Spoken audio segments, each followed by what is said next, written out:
क्या बोला तुम? तुम्हारा भाई आएगा? तो सुनो, मेरा भी एक भाई है जो पास के जंगल में राज करता है। मुझसे ज्यादा जवान और ताकतवर है वो। मैं उसी को बुला लेता हूँ।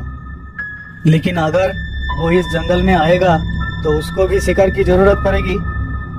तो क्या हुआ, तुम्हारा भाई आएगा, वो भी बिना वजह मेरे जंगल के जानवरों को मारेगा। इससे अच्छा मैं अपने भाई को ही बुला लेता हूँ। वो रोजाना 3 जानवर को शिकार करता है, यहाँ भी ऐसा करेगा। अब मैं तुमको मार देता हूँ। जब तक तुम्हारा भाई आएगा उससे पहले मेरा भाई यहाँ आ चुका होगा। अरे नहीं शेर खान, मैं तो बस ऐसे ही तुमको डराने के लिए कह रहा था। मेरा कोई भाई नहीं है, मैं जा रहा हूँ। ये कहकर वो वहाँ से भाग गया। इधर लोमड़ी सोचने लगी, अरे बाप रे, रोजाना 3 जानवर, ये बात तो सबको बताना पड़ेगा। ये कहकर लोमड़ी वहाँ से चली गई और उसने ये बात पूरे जंगल में फैलाना शुरू कर दी। वो जानवरों के पास जा रही थी और यही कह रही थी, शेर खान अपने भाई को इस जंगल में बुलाने वाला है। अब ये दोनों भाई मिलकर रोजाना 3 जानवरों का शिकार करेंगे और कुछ ही महीनों में जंगल खत्म हो जाएगा। ये सुनकर जानवरों के दिल में डर पैदा हो गया। तब सभी जानवर उस जंगल को छोड़कर जाने लगे। शाम होते होते जंगल एकदम खाली हो गया। शाम को जब शेर खान घूमने निकला तब उसे कोई भी जानवर नजर नहीं आया।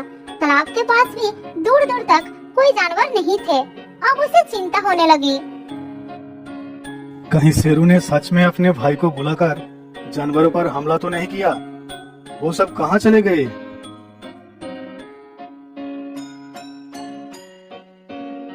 थोड़ी दूर जाने के बाद शेर खान को बहुत सारा पैरों के निशान नजर आया जो जंगल के बाहर की तरफ जा रहा था।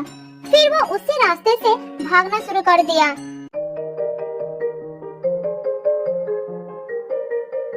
थोड़ी दूर जाने के बाद उसे सभी जानवर जंगल से बाहर जाते नजर आए। शेर खान सबके सामने जाकर खड़ा हो गए। क्या हो गया तुम सबको? कहाँ जा रहे हो जंगल को छोड़कर? थोड़ी देर तो कोई कुछ नहीं बोला। फिर हाथी ने हिम्मत करके कहा, वहाँ रुककर मौत का इंतजार करने से अच्छा है कि हम यहाँ से चले जाएं। मौत का इंतजार? तुम लोग क्या कहना चाहते हो?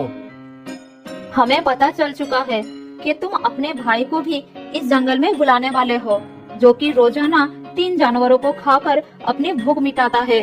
जब वो यहाँ पर आएगा तो हम में से ही रोजाना 3 जानवर कम होंगे, तो यहाँ कौन रुकना चाहेगा? तुम लोगों को ये किसने कहा? ऐसा कुछ नहीं होने वाला है। हमें ये सब लोमड़ी ने बताई थी। ये सुनकर शेर खान को बहुत गुस्सा आया और वो गरज कर बोला, लोमड़ी, कहाँ हो तुम?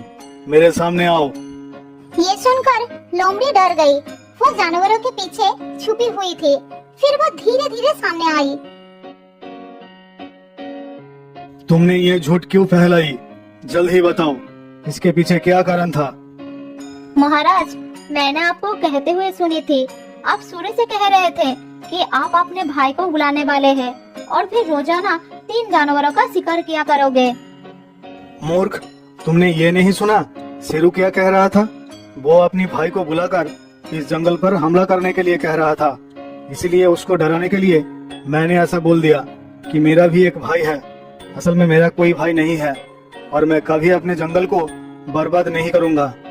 ये सुनकर सब जानवर खुश हो गए और वापस जंगल की तरफ चल पड़े। सुनो लोमड़ी, आने वाले खतरों से होशियार रहना अच्छी बात है, लेकिन पहले पता कर लेना चाहिए कि खबर सही भी है या नहीं।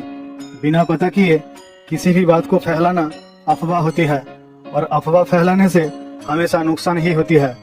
ये सुनकर लोमड़ी को अपनी गलती का एहसास हो गया। फिर उस दिन के बाद उसने अफवाह फैलाने की आदत हमेशा के लिए छोड़ दी।